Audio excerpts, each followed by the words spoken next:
সার্বজনীন পেনশন ব্যবস্থায় শিক্ষকদের অন্তর্ভুক্ত করে ঘোষিত প্রত্যয় স্কিম বাতিলের দাবিতে আজ থেকে একযোগে অনির্দিষ্টকালের জন্য সর্বাত্মক কর্মবিরতিতে গেলেন সরকারি বিশ্ববিদ্যালয়ের শিক্ষকরা। সরকারি বিশ্ববিদ্যালয়ের শিক্ষকরা মোট 3টি দাবি জানিয়েছেন। এগুলো হলো প্রত্যয় স্কিমের প্রজ্ঞাপন প্রত্যাহার, সুপার গ্রেডে বিশ্ববিদ্যালয় শিক্ষকদের অন্তর্ভুক্তি এবং শিক্ষকদের জন্য স্বতন্ত্র বেতন স্কেল প্রবর্তন। আর কর্মকর্তা কর্মচারীদের দাবি শুধু প্রত্যয় স্কিমের প্রজ্ঞাপন বাতিল। এর আগে অর্থ মন্ত্রণালয় থেকে গত 13 মার্চ প্রত্যয় স্কিমের প্রজ্ঞাপন জারির পর থেকে এর বিরুদ্ধে সরব বিশ্ববিদ্যালয় শিক্ষক সমিতি ফেডারেশন। এতদিন কর্মবিরতি পালিত হলেও বিশ্ববিদ্যালয়ের চলমান পরীক্ষাগুলো এর আওতার বাইরে ছিল, কিন্তু আজ থেকে বিশ্ববিদ্যালয়ের ক্লাস পরীক্ষা সহ দাপ্তরিক সব কার্যক্রম থেকে বিরত থাকবেন শিক্ষকরা।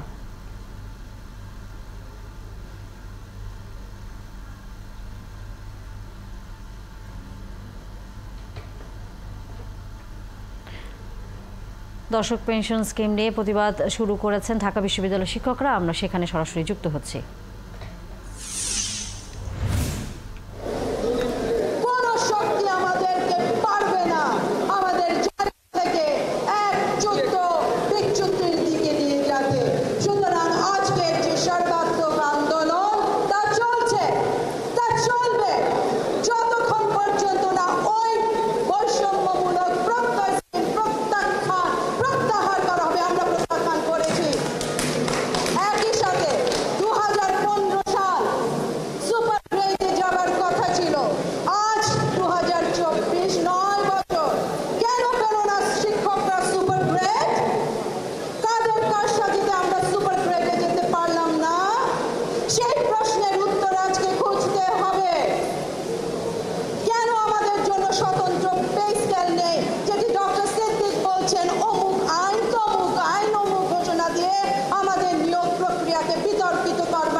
সুন্দরভাবে প্রতিষ্ঠিত হতো, এইসব বিতর্কের কোনো অবতারণা হতো না এবং কোনোভাবে এই বিশ্ববিদ্যালয়কে বিতর্কিত করার যে অপচেষ্টা, সকল অপশক্তি শিক্ষাঙ্গনকে ভয় পায়। সকল অপশক্তি, সেটি কি সামরিক কি বেসামরিক, কারণ শিক্ষক সমাজ নির্ভীক, শিক্ষক সমাজ জ্ঞানী প্রজ্ঞাবান, নির্লোভ, কটাকা বেতন পায়, কটাকা বোনাস পায়, কখনো ক্যালকুলেশন করি না, আমি জেনেই তো এসেছি। তাহলে যা কিছু আছে, যতটুকু আছে, কোন ক্ষমতা বলে আপনি আমার বোনাস কাটেন? কোন ক্ষমতা বলে আপনি আমার প্রভিডেন্ট ফান্ড কাটেন?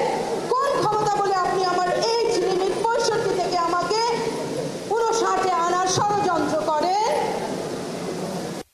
ক্ষমতা বলে আপনি আমার নমিনিকে নির্বাচন করতে সংকুচিত করেন?